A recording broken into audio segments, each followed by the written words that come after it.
वहाँ लद्दाख में भारतीय जनता पार्टी के दफ्तर को जो आग लगाई गई है, वहाँ का जो नौजवान है वो मोदी सरकार से, उनके क्रियाकलापों से पूरी तरह से नाराज है, नाखुश है।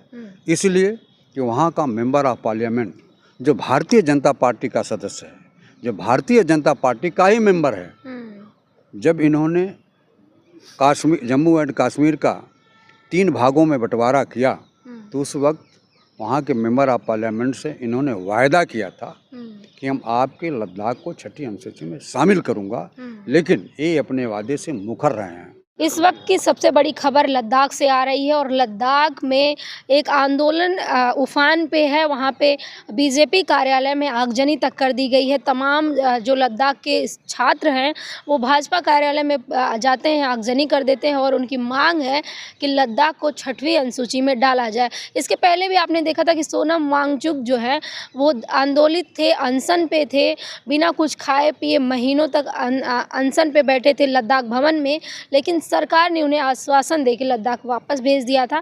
इसी पे बातचीत करने के लिए मेरे साथ बृजनारायण शर्मा जी हैं। इनसे बातचीत करेंगे कि क्या कुछ सोच रहे हैं लद्दाख को लेके।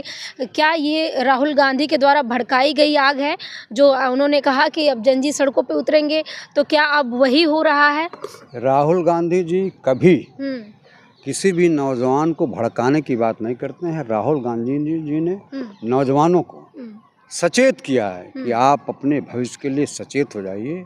ये सरकार जो है आपके हक और हकूक पर डाका डाल रही है, इसलिए नौजवानों को उन्होंने सजग किया है कि आप एकदम किसी भी आंदोलन को हिंसात्मक न बनाइए। आंदोलन अहिंसात्मक होना चाहिए, गांधीवादी नीति से होना चाहिए, क्योंकि कांग्रेस पार्टी गांधीवाद को मानता है और भारतीय जनता पार्टी गोडसेवाद को मानता है। गांधीवादी तरीके से जो हिंसा को बढ़ावा नहीं देता है वो गांधीवादी तरीका है, और जो हिंसा को बढ़ावा दे करके हिंदुत्व के सबसे बड़े प्रतीक, सबसे बड़े जो एक कहा जाता है चिन्ह महात्मा गांधी थे। सब कुछ होने के बावजूद भी वो पूजा पाठ करते थे, और जब महात्मा गांधी को गोडसे ने गोली मारी तो उनके अंतिम शब्द थे हे राम। हे राम कितना पवित्र शब्द है, और हे राम, राम का पुजारी, कृष्ण का पुजारी कभी हिंसात्मक नहीं हो सकता है। तो कांग्रेस पार्टी और राहुल गांधी कभी हिंसा को बढ़ावा नहीं देते हैं। हाँ, वहाँ लद्दाख में भारतीय जनता पार्टी के दफ्तर को जो आग लगाई गई है, वहाँ का जो नौजवान है वो मोदी सरकार से, उनके क्रियाकलापों से पूरी तरह से नाराज है, नाखुश है। इसलिए कि वहाँ का मेंबर ऑफ पार्लियामेंट जो भारतीय जनता पार्टी का सदस्य है, जो भारतीय जनता पार्टी का ही मेंबर है, जब इन्होंने जम्मू एंड कश्मीर का 3 भागों में बंटवारा किया तो उस वक्त वहाँ के मेंबर ऑफ पार्लियामेंट से इन्होंने वायदा किया था कि हम आपके लद्दाख को 6ठी अनुसूची में शामिल करूँगा, लेकिन ये अपने वादे से मुकर रहे हैं। वह बार बार धरना और प्रदर्शन, आंदोलन, भूख अनशन तक करने के बाद भी यह नरेंद्र मोदी की सरकार पसीज नहीं रही है, उन पर, उनकी बातों पर ध्यान नहीं दे रही है। तो जब आंदोलन जब आगे बढ़ता है तो कहीं न कहीं हिंसा का भी रूप ले लेती है। जब भीड़ को आप रोक नहीं पाइएगा। आज उसी का परिणाम है कि भारतीय जनता पार्टी का कार्यालय वहाँ के नौजवानों से फूंक दिया है।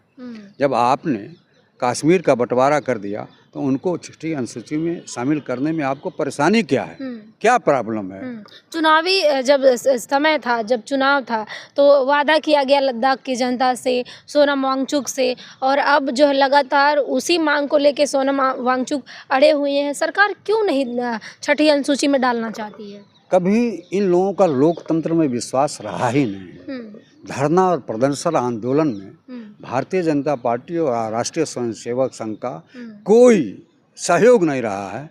आज इनकी बात न करिए, देश की आज़ादी में भी जब महात्मा गांधी, पंडित जवाहरलाल नेहरू, तात्या टोपे, गोखले, डॉक्टर राजेंद्र प्रसाद जी, ये सारे के सारे लोग अंग्रेज़ों के लाठियों से मारे जाते थे, तो उस समय राष्ट्रीय स्वयंसेवक संघ के लोग अंग्रेज़ों की दलाली करते थे। देश की आज़ादी में इन लोगों को किसी भी प्रकार से कोई भी सहयोग नहीं रहा है। इन्होंने पूरा हिंदुस्तान स्वतंत्र न हो इसलिए अंग्रेज़ों का पूरा साथ दिए थे। और इनके एक हैं जो माफ़ी वीर सावरकर के नाम से जाने जाते थे। जब इनको काला पानी की सज़ा हुई तो इन्होंने 4-4 बार 5-5 बार चिट्ठी लिख कर के माफ़ी मांगा कि हम आपकी मदद करेंगे और देश के स्वतंत्रता संग्राम सेनानियों के खिलाफ मुखबिरी करेंगे। तो इन लोगों ने कभी देश की आज़ादी में आंदोलन नहीं किया है, सहयोग नहीं किया है। तो जो देश के आंदोलन में सहभागिता ने निभाया वह देश में आंदोलन और प्रदर्शन को दबाने का हर संभव प्रयास करते हैं। उसी का परिणाम है कि वहाँ लद्दाख में आग लगाई गई है। और इनके मेंबर ऑफ पार्लियामेंट जो वर्तमान में भारतीय जनता पार्टी के सांसद हैं उनकी बातों पर आपने विश्वास उनको दिलाया था, चुनाव में विश्वास दिलाया था कि यदि आप जीतते हो और हम इसका जम्मू कश्मीर का बंटवारा करते हैं 3 भागों में बांटते हैं तो आपके प्रदेश को 6वीं अनुसूची में शामिल करूंगा। फिर भी नरेंद्र मोदी अपने वायदे से मुकर गए। तो वहाँ का नौजवान मेंबर ऑफ पार्लियामेंट का साथ देने के लिए ये सब चीज़ें कर रहे हैं। हालांकि मैं हिंसा का बढ़ावा नहीं देना चाहता हूँ। राहुल गांधी हिंसा को बढ़ावा नहीं देते हैं। हिंसा जो है सिर्फ ये कहते हैं जनजी सड़कों पे उतरेगा। सड़कों पर हिंट तो दे रहे हैं ना। सड़कों पर उतर कर अपने हक और हुकूक की बात करिए। क्योंकि ये सरकार देखिए लोकतंत्र में एक वोट का अधिकार होता है। अब जो लोकतंत्र में जब आप वोट देते हो कांग्रेस को और वो चला जाता है बीजेपी को तो पूरा का पूरा तंत्र जो एक दूषित हो गया है, वोट चोरी कर रहा है। वोट चोरी के माध्यम से सरकारें बनाई जा रही हैं। तो आपके नौकरी से, आपके शिक्षा से, आपके स्वास्थ्य से ऐसी सरकार जो चोरी के बल पर हो रही है वो आपके हक और हुकूक पर डाका डालेगी, आपके हक की बात नहीं करेगी। इसलिए राहुल गांधी जी ने कहा है। और हमारे बगल के देश नेपाल में नौजवानों ने जो आंदोलन करके सत्ता परिवर्तन कराया है उससे नरेंद्र मोदी जी को सतर्क रहने की बात कहा है।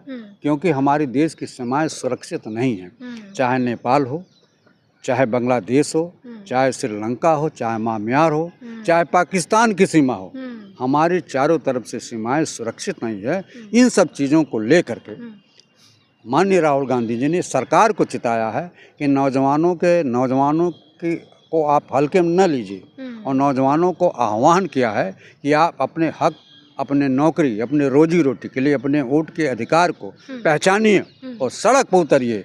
इस सरकार के खिलाफ अहिंसात्मक तरीके से आंदोलन करिए। उन्होंने देश के नौजवानों को जागरूक करने का काम किया। आखिरी में मेरा सवाल है कि क्या सोनम वांगचुक को इंसाफ मिलेगा? क्या लद्दाख 6ठी अनुसूची में जा पाएगा? देखिए ये सरकार चली चलाई बेला में है। अगर वो पूरा नहीं करती है तो जनता का भगवान का कृपा को कोई तोड़ नहीं पाएगा। पाप का घड़ा भरेगा और इनकी सरकार का पतन होगा। और जब दूसरी सरकार आएगी, हालांकि नरेंद्र मोदी से मुझे कोई उम्मीद नहीं है कि वो लद्दाख को 6वीं अनुसूची में शामिल करें। ये वादा खिलाफी करते हैं। देखिए वादा खिलाफी ने नौजवानों से कहा कि प्रतिवर्ष मैं 2 करोड़ लोगों को नौकरी दूंगा। 2014 से 2025 जोड़ लीजिए तो 20 करोड़ नौजवानों को नौकरी मिल जानी चाहिए थे। लेकिन उन्होंने वादा नहीं पूरा किया। इन्होंने क्या कहा कि किसानों की आय दुगनी हो जाएगी। हिंदुस्तान का सबसे बड़ा किसान आंदोलन हुआ, 700 किसान मार दिए गए। लेकिन नरेंद्र मोदी ने किसानों के दर्द को समझा नहीं और किसानों को अपने ऊपर डाल दिया गया। किसान अपने ऊपर रहें, केंद्र सरकार कोई मदद करने वाली नहीं है। इसलिए अपने मेंबर ऑफ पार्लियामेंट को कम से कम उनकी बातों को तो ध्यान में ले लेते। और वही मेंबर ऑफ पार्लियामेंट सदन में राहुल गांधी का साथ देते हैं। राहुल गांधी ने जब चीन का मामला उठाया कि हिंदुस्तान का प्रधानमंत्री नरेंद्र मोदी कहते हैं कि मैं चीन को लाल आंखें दिखाऊंगा, लेकिन जब हमारी ज़मीन को कब्जा कर लिया तो चीन से बात नहीं किया, चीन से आंख मिलाकर बात नहीं किया। तो राहुल गांधी का समर्थन बीजेपी का मेंबर ऑफ पार्लियामेंट लद्दाख का कहता है और कहता है चीन ने हमारी ज़मीन पर कब्जा कर लिया है। और राहुल गांधी की बातों का मैं समर्थन करता हूं। जब सारे वायदों को नरेंद्र मोदी भूल गए तो मेरे समझ से मैं आत्मविश्वास के साथ कहना चाहता हूं कि वहां के भारतीय जनता पार्टी के मेंबर की बातें सरकार नहीं मानेगी।